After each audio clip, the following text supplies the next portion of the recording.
So, as I mentioned at the start of this event, Base Coat Marketing, we are headquartered out of Wilmington, North Carolina. So we're along the East Coast, and we have these fun storms called hurricanes. It's the price you pay for living in paradise. Now, the worst storm that I've ever experienced was actually Florence back in 2018. My wife was 8 months pregnant at the time. We actually evacuated to Atlanta. We weren't sure if we were going to come back to a house. Like we had just painted my son's nursery. I mean, it was looking bad. This thing was rolling in as a Cat 5. And fortunately, right before it made landfall, it dropped down to a Cat 2. Took several months to recover from that storm. But the bottom line is, unlike tornadoes and earthquakes, we were able to see that storm coming from a few days away. And from my experience living in this region, there are two types of people that live in the path of these storms. The first type is the wait and see guy. That's what I tend to call them. It's the guy that doesn't take action until it's already raining outside. All right. Then at the last minute, he raids the toilet paper aisle, which if somebody can help me understand why toilet paper, that would be extremely helpful. But they go out and they drain the fuel pumps. This person is panic buying. He's sucking the local economy dry of resources right before a natural disaster strikes, right? But for him, he's just trying to bring more certainty into his life. This is the survivalist mindset that most of us operate on as business owners, right? We're too busy to plan, right? We have that scarcity mindset then because, oh no, the toilet paper aisle is almost empty, right? So technically, this person is still solving a problem, but as entrepreneurs, there's actually a better way. I'd like to introduce you to my neighbor, Vince. Every time a hurricane's about to roll in, my neighbor, Vince, casually packs up a suitcase with his wife. They pick a random resort to go stay at where it's sunny and warm. And he says the same thing to me every single time. He's lived here much longer than I have, so he's got more experience in this world. And he says, look, there's nothing in my house that insurance won't cover, and booking a resort at the last minute is almost free. And it's true. Like we literally compared receipts the last time that I decided to hunker down in our house and he went off to some resort and he spent less. This is the abundance mindset, right? My neighbor is also bringing certainty into his life, but instead of waiting in line at the gas pump, he's planning ahead to come back with a suntan. And I know we all want to be like my neighbor Vince, but here's the problem. Most business owners in this industry plan to be busy, but very few plan to be slow. Right now, we're in the month of November. At Base Coat Marketing, we field roughly about 5 to 10 calls a week to get marketing up and running ahead of the spring. So the spring's when you guys get busy, right? And it's not uncommon for our onboarding team to be booked out for over 30 days this time of the year. But come summer, June, July, and August, when everything's on fire, our call volume drops by about 75% because everybody in the industry is already busy with work. This is proof that very few business owners in this industry plan to be slow. When you're busy, it's feasting time. You're not thinking about the upcoming famine. But that storm rolls in quick. And again, we know it's coming. Now, fortunately, success leaves clues. When we evaluate where most of our multi-seven-figure clients are crushing it, we identified one common trend. They know their numbers and they review them often. And they use these numbers, they leverage them to develop a proactive marketing plan. And this gives them a bit of an unfair advantage, right? It's something called foresight, or the ability to predict the future. So the next guest I'd like to bring on is Matt Mason with A&A Painting to discuss his mindset around running a painting business in a region of the country where it's too cold to paint exteriors all year round. Matt has been a client of ours for several years now. I trust his opinion, his insights, and I'm excited to bring those insights and value to you today. Please, guys, throw an emoji, a number in the comment. Give me some love here. I'm going to bring Matt on, and we'll get this show on the road. All right, Matt, do I got you there? I can hear you loud and clear. Can you hear me? I can. All right, Matt, thanks for being here today, man.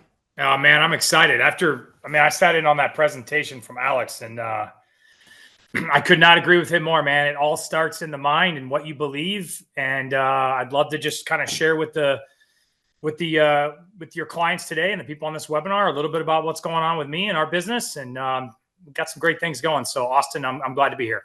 Let's do it, man. All right. So, Matt, why don't you give everyone a brief rundown of you, your company, and how you got here today? Yeah, sure. So, I'm out in the Chicagoland area, about 40 miles straight west of the city. I kind of grew up mostly in the Midwest. And then, of course, like a lot of people, kind of paid your way through college a little bit. And I did some painting in college. Worked for a company called College Craft Painting Company out here in the western suburbs. They're actually still around, but they don't hire college kids anymore. I think because most of us weren't that good at painting, to be honest with you. But so once I got done with school, I moved off and I joined the Marine Corps for 10 years. In fact, I lived in Wilmington for the last couple of years when I was based out of Camp Lejeune up there in Jacksonville. And during that process, I got married. My wife and I have 4 kids, and we ended up back in the western suburbs. And I started my own little business doing some handyman and some painting work. And it was very, very slow going. I just, to give you a number, I did $14,000 my first year in 2014. And it was just a slow grind. And over the next few years, just working and working and working and starting to believe that things could happen and really, leaning on that warm network and following up with previous customers, I started to get too big that I couldn't keep up with all the work myself. So I started searching around, how can I find crew, hired some people. It became a struggle. And ended up partnering with a guy who had a company. His company was called A&A Painting, and we ended up merging our companies together. And so I'm a 50% owner of A&A Painting. We merged together in 2019. I think in 2019 we did right around $600,000 in gross revenue. In late 2022 is when we started looking at scaling the business. Similar to Alex, we kind of had a major setback in our business. We ended up getting rid of all of our W-2 painters, decided to revamp everything, start scaling in a way that was a little bit different. And we've just been growing ever since. And we've started doubling our business, and then we tripled the business. And we'll get into it a little bit, but our revenue goal is $4 million for 2026. I love being a husband. I love being a dad. I love owning a business. My business partner, Eric, we're of very similar mindsets, and we just try to do it all for God's glory and do business. And we love the community. So that's where we're at. So good.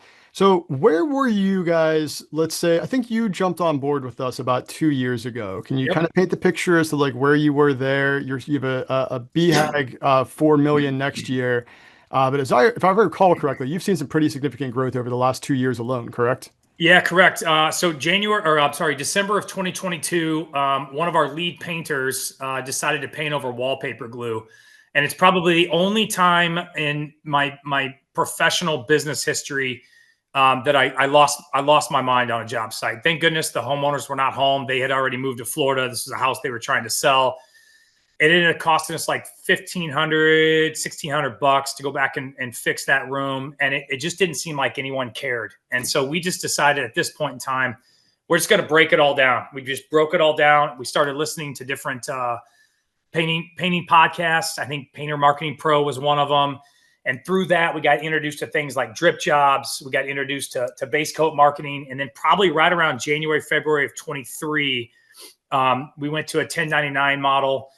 We started advertising. We started focusing on Google reviews.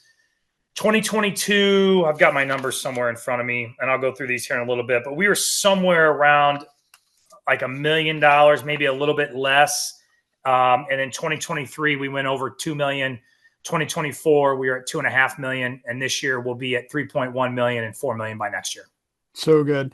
And, I think a lot of guys started seeing that, what I call a COVID gold rush back in like 2020 to 2022, where it was easy to sell, the jobs were plentiful, and then things kind of dried up after that.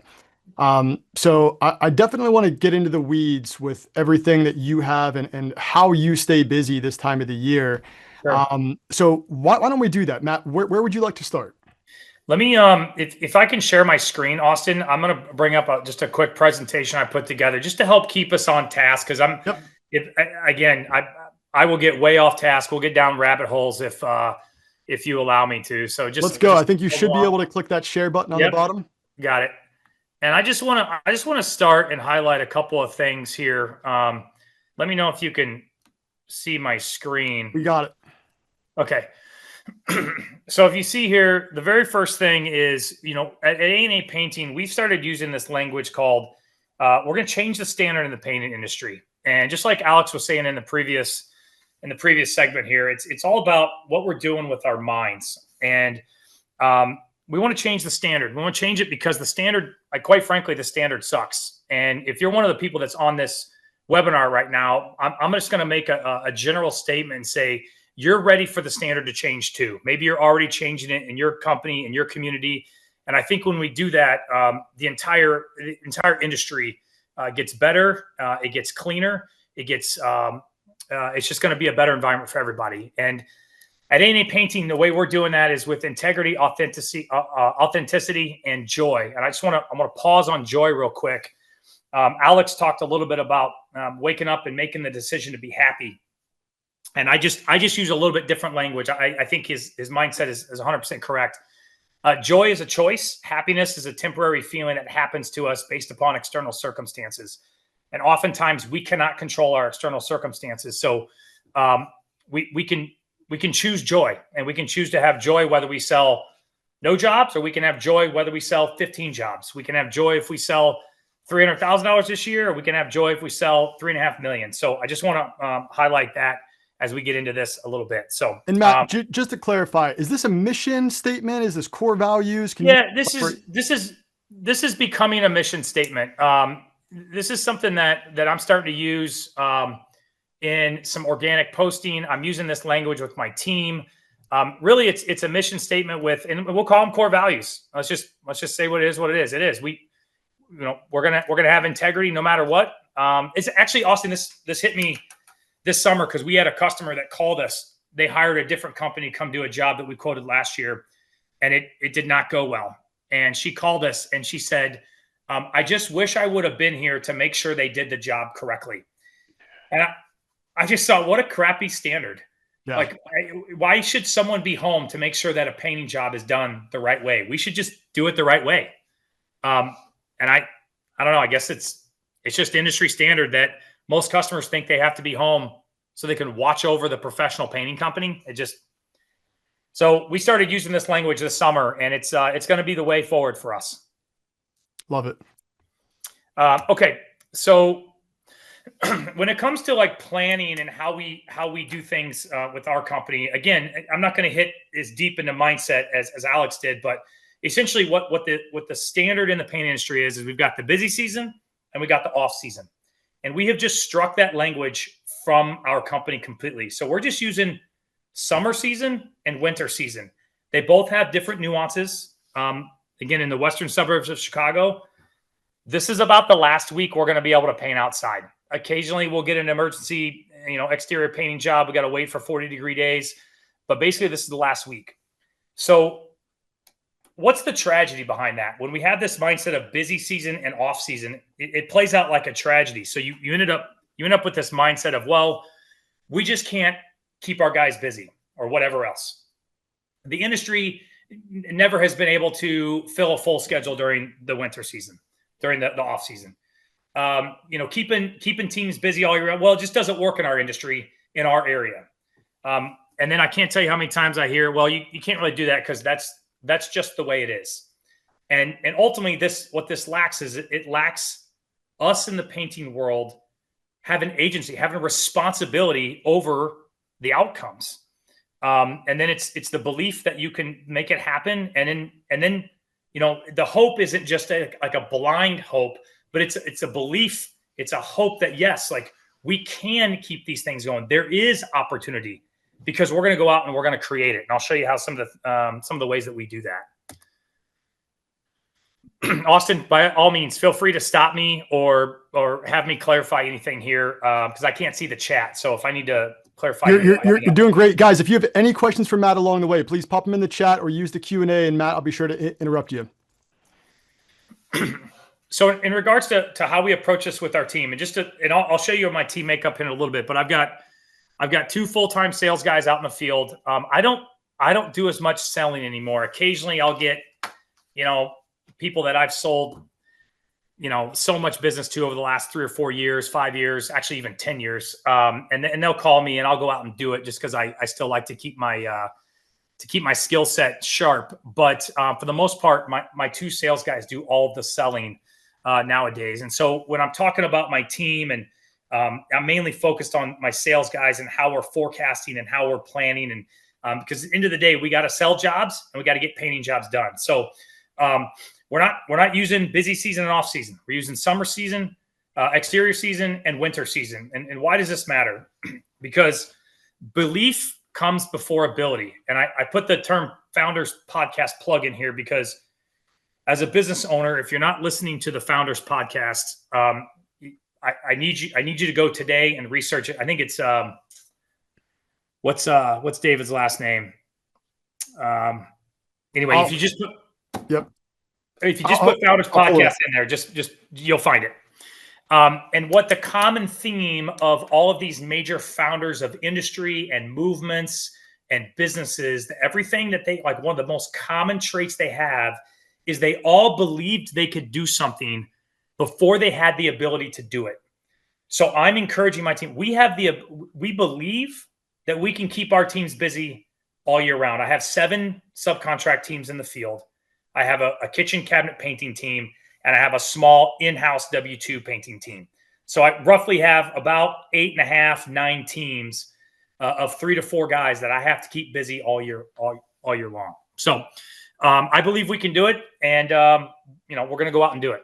And I want to, every time I hear the word belief and believing you can, I immediately go back to the book Think and Grow Rich, which if anybody hasn't read that book, highly recommend it. The whole philosophy is like just believing that you can. Like if you look at any of the major staple figures in the business world, like Carnegie Mellon, like they all had one thing in common, and that's that they believed that they could and they went out and got it. Right. So mindset is everything here, guys. It's the trend already. 100%. And just to take you back to 2022 when we were making these changes, what is it, 2025? So 3 years ago, we really started thinking, okay, like let's think about how a $1 to $2 million company would look like. What would that look like? And as we started to like gain momentum, we started thinking, okay, now what does a $3 to $4 million company look like? We didn't do that. Now that we're a $3 to $4 million company, we started thinking about that a year ahead of time, 2 years ahead of time. And now that we're a $3 to $4 million company, I'm starting to think about and putting things into place. Okay, what's this going to look like when I'm a $10 million company? And so like I'm already starting to believe what this is going to look like 2, 3, 4, 5 years from now. Even though I don't have all the structure in place, I'm starting to think that way. And when you think that way, it ends up happening. It just does. It's that energy level. It's that frequency that Alex was talking about. So at the end of the day, words have power, meaning. So use those words often. My team is probably so sick of hearing me talk about changing the standard industry. Hey, we're getting prepared for winter season. All these things, but it's being ingrained in them over and over and over again. I've got a 13-year-old son, and oftentimes we have to tell him, I don't know if any of you guys have 13-year-olds, but especially boys, you have to tell them over and over and over again before it actually sinks in. And our businesses and our team is kind of like that. So we just have to keep communicating and repeating ourselves and saying things over and over, and it'll start to stick. And guys, if you've not heard of Dan Martell, I highly recommend going to find him on social media and give him a follow. He's got a very good mindset around business and where you should focus your time. So very similar to what Alex and Matt are saying here around investing in yourself and focusing on building up yourself. If you visualize and believe that, hey, you can become a $4 million painting company, well, great. That's one thing. You need to get the structural components in place. Over time, you need to figure out what the margins are and how you're going to forecast yourself to get yourself there, right? More importantly, you need to ask yourself, who do you need to become as a business owner to run a $4 million company? Because likely the person you are today is not the same person that's going to get you there, or the same person that you're going to need to run that type of a company in the future. And just to give you a tangible example, it's not on these slides till later, I think, but we spent darn near $100,000 on new systems to put in place that we know are going to help us get to where we need to get to 2, 3, 4, 5 years from now. It was a tough pill to swallow, but the way that we looked at it, we said, okay, when we are a $10 million company, does spending $75,000, does it make sense to do that into systems to help get us there? And at the time, it kind of pushed us a little bit out of that comfort zone. But now that I'm over a year into it, I'm so glad that we did it, because now I'm set up and I'm ready to take the next step forward. So be willing to invest not only in yourself, but also in the systems and in your company. So keep it moving. Change the mindset, change the standard, ultimately ends up changing the results. So how do we do that? We start early. Going into the last couple of winter seasons, I wasn't very happy with where we were with our sales, how we were planning our schedule, what we were doing with our marketing. So we started turning over a new leaf, and we started focusing earlier and earlier and earlier. So right now, when we're in that June, July, August timeframe, which is our summer season, I'm starting to think about, okay, how do we fill up our late Q4, Q1 schedule for the following year? What are some things that we can do? And here's what we did at A&A Painting, and it really ended up helping. So I talked to my team. We started developing goals and incentives. So in other words, for 2025, back in June, I told my team, I said, hey, right now, the goal is to have 1,000 man hours of jobs booked for Q1 of 2026 by the 1st of November in 2025. I discussed it with my team. We talked about it over and over, because your sales team, what are they focused on? They're focused on the next day's estimates and the next day's estimates. So every other day we communicate on Microsoft Teams, and we have sales meetings once a week, plus 2 coordination meetings where I see my sales team. Every time we got to one of these meetings, I was like, hey, who's got something for November? Who's got something for January? Who's booking something for January? Well, what were they doing? What were they thinking about in these estimates in the middle of June, July, and August that made them think about January? We're typically the highest priced company in our area for whatever reason. And I don't even think we're that far outside the box of what we charge. But what we started doing is we started listening to customers. And when customers would say things like, you guys are just a little bit more expensive than what I wanted to be, or hey, you're a little bit more, our first response back was, oh, well, tell me about the flexibility you have with the job. Does it need to be done right now? Well, no, not necessarily. Well, guess what? We've got the opportunity to take some money off the top, and we can book you at a time later in the season. And when we just started that ball rolling, my sales team just started using it early and often. And it ultimately led to increased sales for later in the season. Not everything was booked for Q1, but a lot of things got pushed off into that time frame of late October, early November, early December, and it's really paid off. And so I just empowered my team to, through communication, continuous talking to them about the idea of booking jobs, that they were able to offer customers some discounts and incentives to book after Thanksgiving or on into Q1 of 2026. So Matt, a question that comes up here, and actually I just saw Jeff posted the same question, is how do you avoid cancellations if you're booking that far out? Or is that just the natural inevitable outcome of booking, 3 to 6 months ahead of time? Well, I would tell you, if somebody is it's honestly, it's a risk we take. It's a risk. But I also have in my notes, and it's not, but I think we need to take some risk. I think risk taking is something that we can calculate. Number one, are they really truly as flexible as they say they are? And that's something you have to listen to in the sales call. So sometimes people think they're a little bit more flexible. And then what we typically tell them is, hey, if something changes on your end, just let us know. We can always move you up if we need to. So it's leaving that dialogue open. It's following up with that customer to make sure that they know we haven't forgotten about them. But it's a risk. It's a risk. We typically don't take deposits. It's something I've just been in the practice of telling people, hey, look, relax. You're not giving us any upfront money. You're going to be satisfied with the job. When we're done with it, you're going to love it. Maybe it's something we should do to avoid, but we haven't really seen the cancellations, to be honest with you. I mean, look, and it's either you don't get the job or you do. So, yep. I mean, to your point, this is this is kind of an opportunity cost at that point, right? Exactly. Okay, great. Exactly. All right. So one of the things that that I focus on, this is not so much my sales team because they're out selling and they're listening and they're listening to pain points and they're negotiating and they're discounting to book people in the slow season. But what can I do as a company to be consistent in how we prep and plan? So one of the things is I don't ever shut off our marketing. I don't, Austin, you guys have really coached me well through this. We are consistent in our marketing, in our advertising, and in our brand awareness.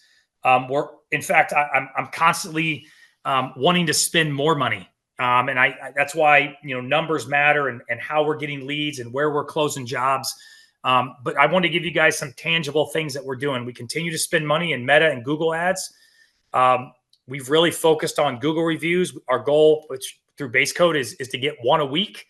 And we spend right now, I think we're right around $4,000 per month in ad spend for both Meta and Google. And I won't go below that. Something would have to really change with Meta or Google or based upon Austin and his team's recommendations for me to allocate resources elsewhere. But right now, our ideal customer is a 43-year-old woman with 3 kids, and that person is on Facebook and Instagram. And so we're putting money behind that.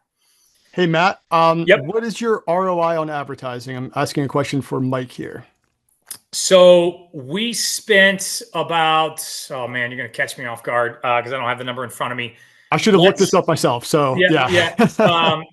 So let's say, because we weren't always at $4,000, let's just say an average of $3,000, 36 plus. We probably spend about $65,000 on direct mail and Meta Google ads this year. And I mean, we probably directly from those ads, we probably got about a third of our money. So a little over $1 million. All right. So looks like about a 6.5% cost of marketing, guys. Yeah. And we're and I'll get into this in a little bit because I'm going to show you what we're planning on spending next year to get to 4 million. But you also keep in mind, marketing for us is traceable, but there's also a lot of marketing that's hard to track. And so we kind of we allocate certain resources into certain areas that we know are trackable, and then we experiment with some different things. And we'll get into that in a little bit. But I'm upping my organic posting, and a lot of this is focused on building trust. In other words, we're talking a lot about pricing. I hate to say it, but I have not had a TikTok page, and I'm getting ready to launch a TikTok page coming up in late 2025, early 2026, so that we can start seeing that younger crowd, that younger generation, and really getting ourselves in front of more people to teach them and coach them about what a standard in a painting industry should look like. Direct mail campaign. We don't do specific discounts with direct mail. We just are consistent with it, hitting the same neighborhoods over and over again, anywhere from 4 to 5 times per year.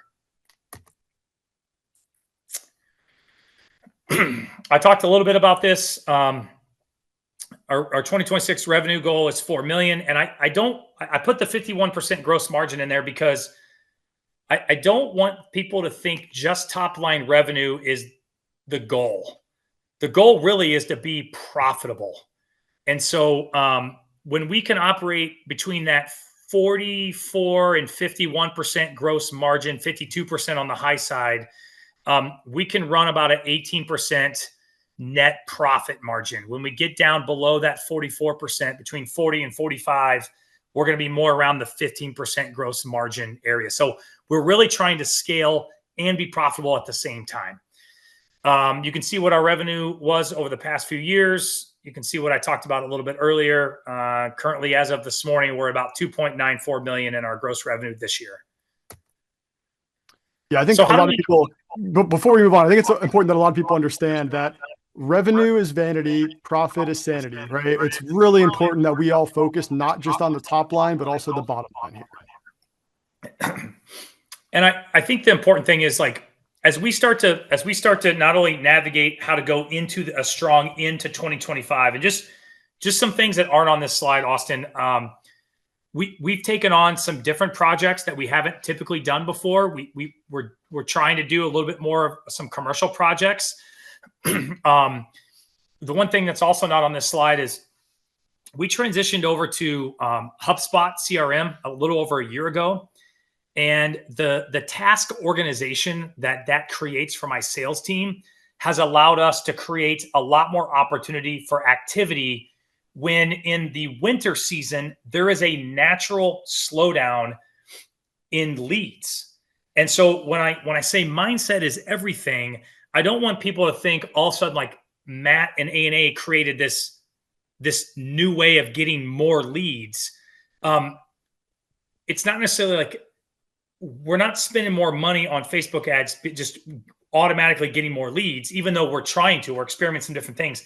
We also have a task follow-up process that really has benefited our team. So my team, they go back and they look over the course using Paint Scout and HubSpot, all of the sales that they lost. And we create and I wouldn't call it an email campaign because it's a little bit more personalized. It's not just a blast. And my team is sending out dedicated emails to even jobs that we lost to reconnect with customers that we never heard back from, that they told us we're going to hire another painting company. And because we have this system, we can create these tasks and then send out dedicated emails. And actually, we get a pretty good response rate. So we'll get, for every 10 to 15 emails we send out, we'll get 2 or 3 responses from that customer, which opens up the dialogue again, which allows us to revisit that opportunity and has landed us some jobs going into the end of 2025 into 2026. Does that make sense? Guys, this is really important. Leverage the data that you already have. There's a lot of opportunities sitting in your database. It just requires that you go take action on that, generate some activity. So so now where are we at? Well, now we're ready to jump in and start looking at 2026. Well, 2026 starts January 1st.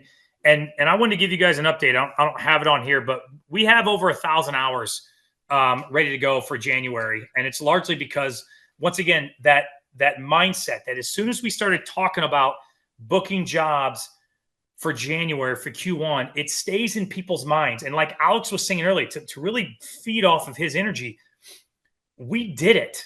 I can't necessarily tell you exactly what it was that did that, other than we had the mindset and we focused on it. So we're already going to hit the ground running in 2026 when January 1st comes. So when we set our sales goals, we didn't just like make them up for 2026. All right. We started looking at, okay, how did we do in 2025? What have our sales trends been over the last 3 years? What's our organization of our team? So like one of the things we didn't do is we didn't say, well, we want 2026 to be a $6.5 million year. Not because it couldn't be, but we don't necessarily have the structure to support $6.5 million. So we have to be realistic. So we look at those and we say, okay, 2025 revenue, we look at the sales trends. What's our organization? Well, we know our average job size is right around 5,000. All right. We know we need to sell 800 jobs. If we have an average win rate of 45%, I'll show you a slide here in a little bit. Our average win rate is actually above that, but that's typically what we plan off of. And I don't necessarily want to park here too long, but a lot of people would tell me I need to raise my prices if I'm at 45%, especially, some of the guys, Austin, that you guys have had on past webinars. A lot of these guys they're raising prices if they get beyond 40%. Yep. But that may be a conversation for a different day. I know that I need to do 1,778 estimates based upon a 45% average win rate, which means I need about 17 estimates per week. All right. So how does that how do we fluctuate that, and how do we plan for that with winter season and summer season? I can show you that here in a little bit, but I say it's easily doable because I have the sales team already in place to do that amount of sales. I sort of made up the next number. So Austin, forgive me for this. We use a lot of automation in our systems. So in other words, when a customer clicks a Facebook ad, I don't get that as a lead into a marketing pipeline. That customer is automatically connected to a booking page where they can book their own appointment. So I never really see them as a lead unless they book the appointment, which goes then into my sales pipeline. So what I'm guesstimating here, based upon some other data that we have, is I'm going to need around 20 or 2,000 to 2,200 leads to generate 1,778 estimates, if that makes sense. Yep. Okay. Production team, not only do we have to think about what our goals are for sales, can we actually produce that amount? So I'm starting to look at what teams I have, what kind of project management I have, how many jobs we're going to do. Can one project manager oversee and do quality assurance for 800 jobs? Our experience this year with close to 600 jobs is he's going to need some help. So looking at our team, I think we're set up in the beginning of the year, but we got some gaps we got to fill going into the summer of 2026. So an average team can produce about 400K in revenue per year. That's based upon 3 to 4 painters. That's in our area, maybe different in yours. And so I'm going to need about 10 teams in the field to produce all that. So I'm going to have to add 1 to 2 1099 teams, probably bring another in-house painter into the cabinet division. And I need to promote somebody within our team, or I need to hire an assistant project manager. So you'll see that here in a minute. Any questions on that? Matt, how far in advance are you planning for all this? So we're heading into the end of Q4 right now. Are you planning all this out for next year at this point? Yes. In fact, I've already got a couple of warm leads for hires. I've actually already have a guy in my kitchen cabinet division that is going through training to be the assistant project manager going into summer season of next year. And I'll get to it in a minute, but I'll talk a little bit about organic growth within 1099 teams. And so I'm already prepping my teams for that. Okay. And I have a question from Mike here. I'm answering these as they come in, as they're applicable to what you're saying. Sure. We have some to go through once you're wrapped up. Mike wants to know, do your project managers have responsibility for hires? They are involved in the hiring process, yes, but they're not completely responsible. Yeah. Ultimately, I am still responsible, and I'm about 12 months away from delegating that to a general manager. There you go. All right. Love it. Marketing plan for this year. We're going to budget approximately $150,000 for our marketing budget. So what is that, Austin, for $4 million? A little bit less than 3%. Is that 3%? Yeah. So if you're looking at 150K, you said? Yep. For 4 million, yeah, you're looking at about 3.7. Okay. So I maybe I'm on the lower side. And it's largely because I am going to start empowering my sales guys to do better at reaching out to past customers. So starting to look at those guys have been on board with us for a couple of years now. They're doing a great job, but I really want to empower them to work, some non-company generated leads. And so our marketing budget may not be quite as high. Plus, we're a little bit of a mature company. My business partner, Eric, we've had the A&A Painting name for about 20 years. In the current context, we've really been at this for about 3 years now. So 150K is our marketing plan. And it's largely based upon starting off around $4,000 a month in Meta and Google ads. I am going to up our direct mail. We're going to target 10,000 households. Every time we send out a mailer. Right now, it's costing me about $5,500 a quarter to do that. Continue to focus on organic social content. And then this is something I'm just learning about, and I'm saving a little bit of my budget for this. Austin, we brought this up a little bit, I think a couple weeks ago, about CTV and OTT.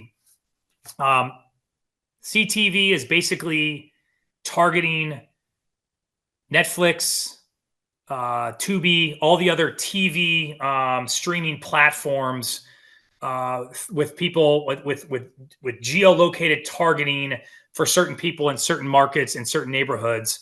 And then I believe OTT, Austin, correct me if I'm wrong, but it's over the top marketing, which is basically it's very focused on people's phones and their other smart devices. Am I correct? Yeah, guys, what Matt's referring to here is a brand awareness play. So this is where we start looking at, all right, we're maxing out some channels. Like we're really getting in the weeds on a channel like Meta or Google, right? So where else can we expand reach? Well, then you look at more top of funnel channels, channels where people are not actively looking for you. But if you hit them from a number of angles over the course of several weeks or months, which nowadays, back, I don't know, maybe like 10 years ago, it was about 7 touch points was what we were aiming for to really close somebody and get them to take action on something, whether that's booking an estimate or giving you guys a call. Now it's about double that. It's about 14 touch points we need to really see somebody remember something and take action on it. So what Matt's looking to do here is simply expand the number of touch points in low cost markets, low cost marketing channels like CTV and OTT, right? So the important thing here to understand, guys, is this is not something that you can directly measure. This is going to be a bigger number that you're looking at. You're going to be looking at your overall cost of marketing over the course of, let's say, 12 months. It's slightly above direct mail because you can typically measure direct mail. But it's definitely above channels that are online that we can pinpoint exactly where they came from and the attribution source behind them. Yeah, so this is something, again, just something that we're looking to. I mean, essentially the goal here is I mean, again, it's the whole, Marcus Sheridan idea of building trust in the community that you work. And again, I think when you build trust, it creates consistency in your pipeline. So back to the idea of uncertainty versus certainty. The more that the community trusts you, the more that your certainty can be built. And so our focus over the next, 6, 12, 18 months is to really dive into that. What does our consumer, what is our ideal client? What do they need to see? How often do they need to see it? And what can we answer to build that trust for that customer? And if we're not doing that, if we're just waiting for the phone to ring, or we're just throwing direct mail out without thinking about the neighborhoods, without thinking about the messaging, I think the lack of a consistent message, a consistent way that the consumer in your community can see and hear you, I think the pipeline's going to struggle to stay full. And so that's really what we as a company are focused on over the next 3, 6, 12 months. So, and guys, when those who asking Matt what your return on investment looks like how much are you investing in the marketing and all that, the thing I really want everybody to hear is Matt is a partner in this relationship. Yes, we provide a service, but we are not a service provider. I want to be very clear on that, guys. As a marketing agency, the reason that Matt is seeing cost of marketing numbers in the single digits consistently, and he's able to invest into a machine where he puts 30 cents in and gets $10 out, it's because he's dedicated so much time and energy to things like his reputation online, to creating content, to following a content strategy like Marcus Sheridan, which this is not the last time you're going to hear about Marcus Sheridan on this boot camp today.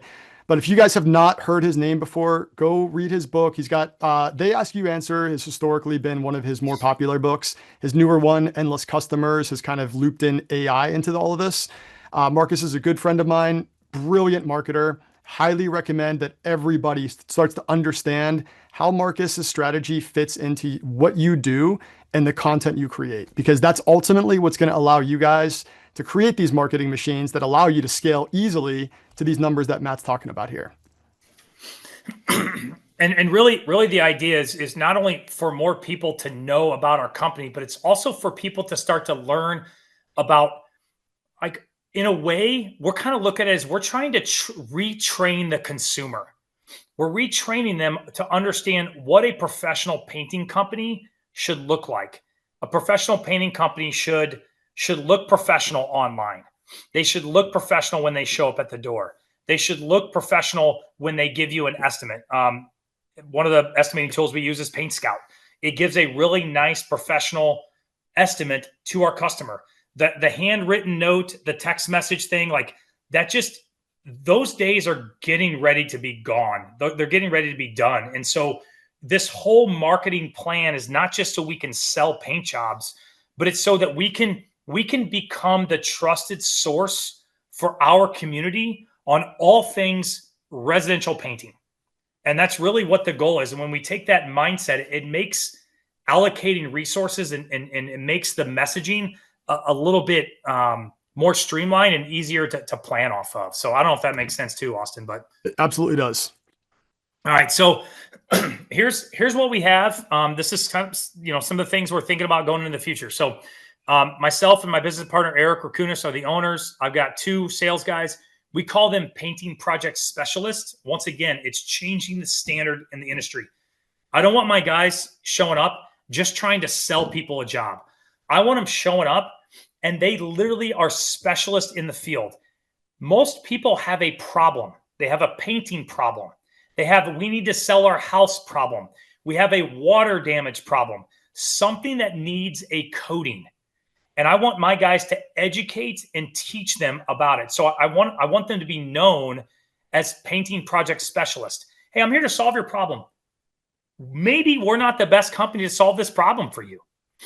We may not be the least expensive. We may not be able to provide the type of coating that you want. You may not be a great fit for us.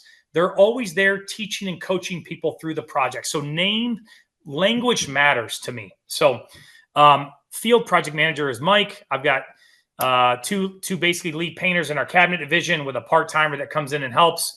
We've got an office scheduling coordinator. And then I've got my team leaders listed out there. They're not all the team leaders because a couple of those team leaders oversee more than just one team. What our needs are.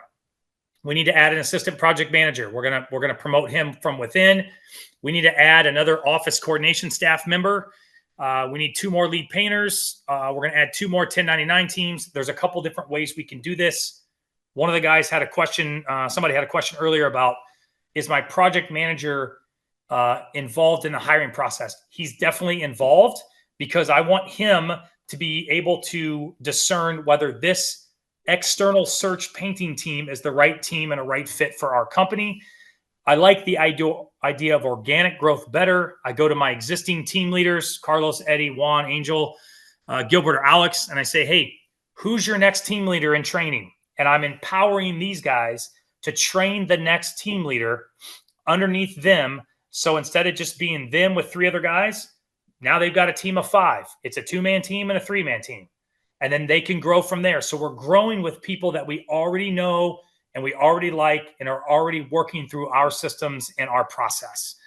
And then we're looking to probably add 1 more salesman in training or painting project specialist in training going into next year. So that's about all I've got for my brief. Austin, if you want to maybe open it up to questions, I can also show a spreadsheet that outlines, kind of what how we planned for specific months going into 2026. Why don't we touch on your KPIs? And then I got some good questions for you here lined up. Guys, please continue to throw some questions either in the comments or in the Q&A. And I'm going to make sure that we get to all of these before we let Matt go here. All right. Can you guys still see my screen? Yep. All right. So if you look real quick, I outlined some revenue goals for January through December of this past year. And the revenue goals, again, we adjusted them based upon what our recency experience was, what our current setup is, the production capacity, the sales capacity. And over here, you'll see the percentage of sales goals that we actually reached. So we're in November. Again, November, December is TBD, but our total revenue right now is 2.934 million with a goal of just over 3 million. We're trending more toward 3.1 right now. You can see our win rate this year was actually really, really high, with the exception of May. I don't know if you guys experienced this in the rest of the country, but it was a weird summer, like feast or famine. And I will attribute us being able to continue to hit our numbers. Like you can see, we had a big July, we had a big August, we had a big September. And it was largely because we have a sales system. We have a follow-up process. We have a professional CRM. We have an estimating tool. We set tasks for ourselves when we don't win a job or we didn't hear back from a customer. Those things really made the difference on why we were able to continue to close business and to reach our sales goals. Any questions on this? No, this is all great. I think the important thing that I want everybody to walk away with here is over the next 30 days before, let's just say before Thanksgiving, everybody should have a plan mapped out for next year. Like this is not something to like quote Alex, don't wait for tomorrow to start these type of things. Take action, get started. Getting started is the hardest part on this shit, Yeah. especially whenever it comes to boring numbers that some of you may not like to like you might not enjoy. But if you get in the weeds, you get comfortable with it, you put in the reps, you lift the weight heavy enough for a long enough amount of time, and it just becomes second nature. So these numbers are really critical. Like if we look at the success, that the facts behind those clients that we work with that are multi seven figure and have aggressive growth goals, and those that are still putting out fires every day, it's companies like this that actually get to know their numbers intimately. Well, let me go back. Let me just touch on Alex here. I just want to highlight in April, we did $400,000 in revenue. We were 160% above our goal. And I remember we were riding high. We were high fiving. We were like just pumped about this summer. We were going to crush it. And then look at May. We did 38% of what our goal was. I don't know what happened in May, but I know at one point in time in May, I took the same mindset that Alex was talking about. Who gives a crap? The sales are going to come. Keep grinding them out. I don't know if you guys ever heard the term the back of the baseball card, but like you look at somebody and I compare a lot of things to baseball. Baseball and dating. Alex mentioned this earlier about dating, but like baseball, you think about you got a guy that is consistently hitting 300 over a 12-year career, and then all of a sudden he's got a couple months where he's hitting 150, 200. Well, it's probably not anything he's doing. His consistency and what he's done in the past is going to show that eventually he's going to come out of it. And you got to stop thinking about what happened yesterday and start focusing on what's going to happen today or tomorrow, and keep looking in that windshield. Dave Ramsey's always famous for saying the rearview mirror is much smaller than the windshield in front of you. Don't be so focused on what happened in the past. Focus on what's going forward. And I really encouraged my team. I said, stick with it. We're going to start selling. Just stay with it. Stay grinding it out. And we did. I mean, we just kept working and we reached our goals. So if you got a bad month, don't sweat it. Move on to the next one. So good.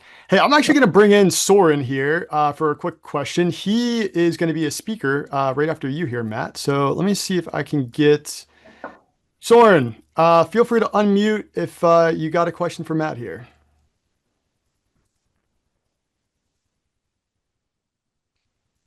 All right, Soren, we'll come back to you. All right, moving on here. Colton asks, I don't understand the 1099 system. I have 10 employees, W-2 with benefits.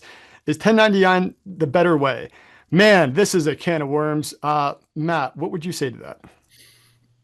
I would say it completely depends on what you're looking to do. We felt that the 1099 model was the way to go for the type of business we were looking to run, because we knew it was going to be hard to scale and hire painters to produce the type of work that we needed them to produce. So we needed to act quickly.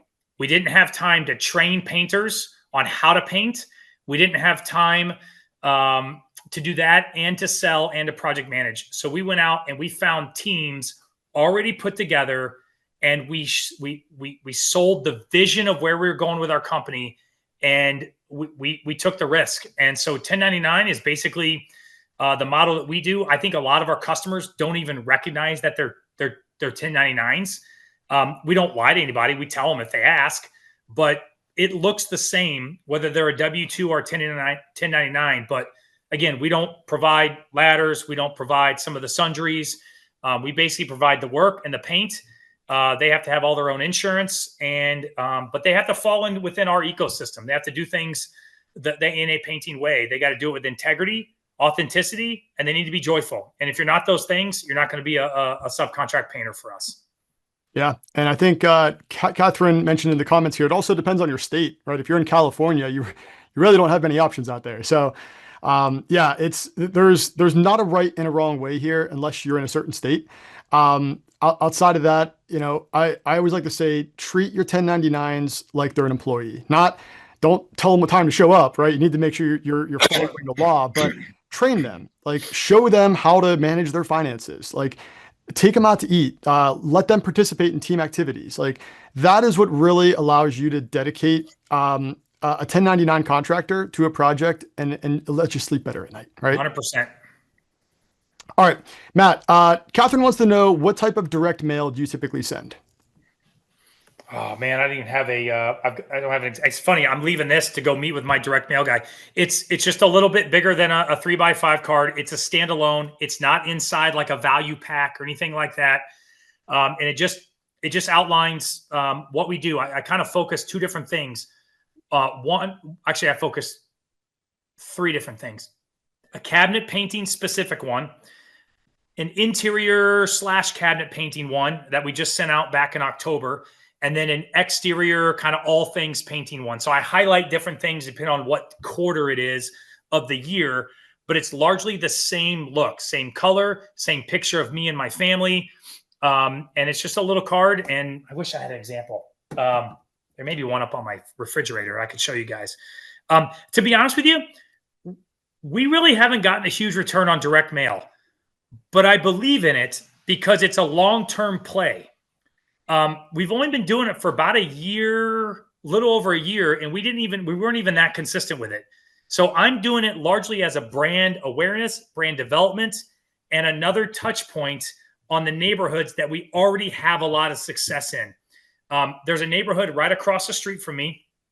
It's called Eaglebrook neighborhood. It's got about 600 homes in it.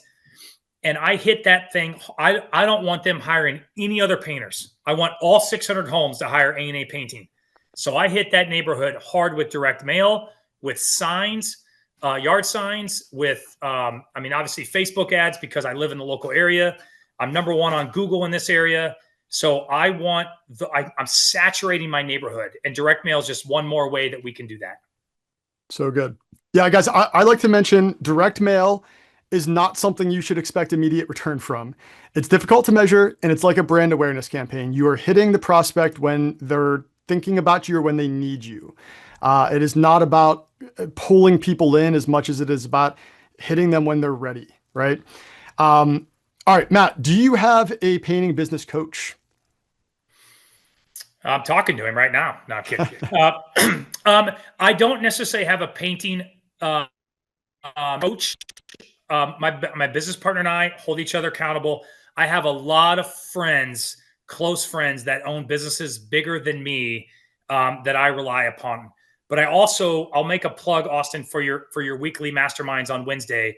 I would tell you, listening to guys like Ty and Soren and some of the other people that you have on there, I learn from that every week, and it's super valuable.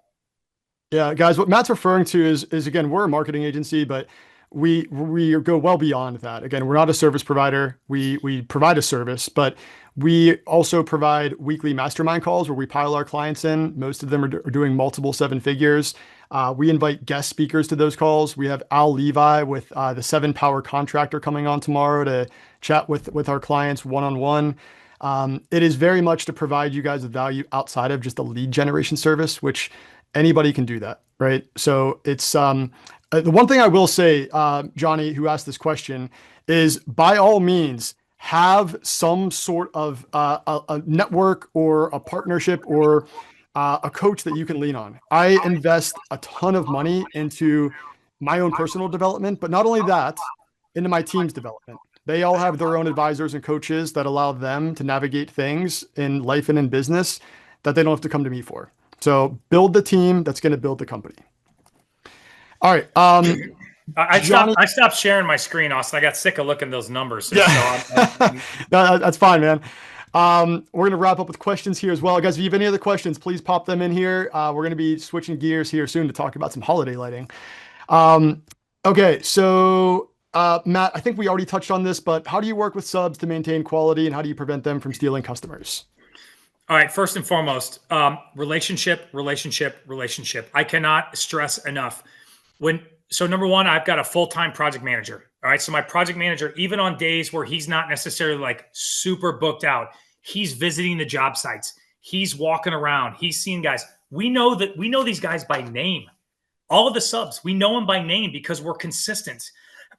I have the team leaders in about every other month for a team leader luncheon. I cast vision. I talk to these guys on the phone. I know the names of their wives, their kids. I'm investing in them just as much as they're investing in me. And that relationship, once it gets rolling, these guys, I mean, maybe they're stealing customers. Maybe they are. But the trust that gets built is something beyond the idea of me even. It's that fearful mindset. I'm not fearful of it. You know what? Occasionally these guys come and say, hey, we've got an opportunity to go make some good money on a project. Go. You're a 1099, but I'm just telling you, I've got other jobs I'm going to be giving to these other guys. And I don't live in that scarcity mindset that I'm afraid that guys are going to take my customers. Because guess what? The customers want the overall experience. It's not just about the painting job. And so I use the words, whenever I bring on a new sub, I say, hey, listen, if you're going to be worried about the $100 tree right in front of you, then you're not going to be a good fit for A&A Painting. I want you to see the forest because ultimately, here's the thing. When we're a $4 million company, I'm paying out $2 million to 1099s. This is more money than these guys have seen, and it's awesome. It's awesome to be a part of it. And so it's all about the relationship, and it's also about the abundance mindset. If these guys want to go off on their own, man, I hope they do. I hope they go kill it. I'll find another team to backfill them. And it's training the team to eventually leave, but hoping that you treat them well enough that they actually stick around, right? All right, I have one more technical question for you here. From Jeff, what do you charge for production hour? So depending on the type of job, it's anywhere between $60 and $70 per man hour. That does not include material. If you add material in it, we're probably going to be somewhere between $72 and $85 per man hour. But again, it's all production rate. And you know, it's sometimes it's job specific. Sometimes it's a customer that, again, remember, not every job is this. Again, the standard isn't looking around going, oh, this is going to take me 3 days, so it's $1,200. You have to analyze everything. Is this person going to be extra challenging to work with? Is this one where the house is completely empty and no one's going to be there? And there's so many nuances. But the production rate gives you a starting point, and then you can adjust off there. I say it's the 80% solution. Right off the bat, you got an 80% solution, and then you tweak it from there. So we're somewhere between 60 and 72 per man hour. That doesn't include material.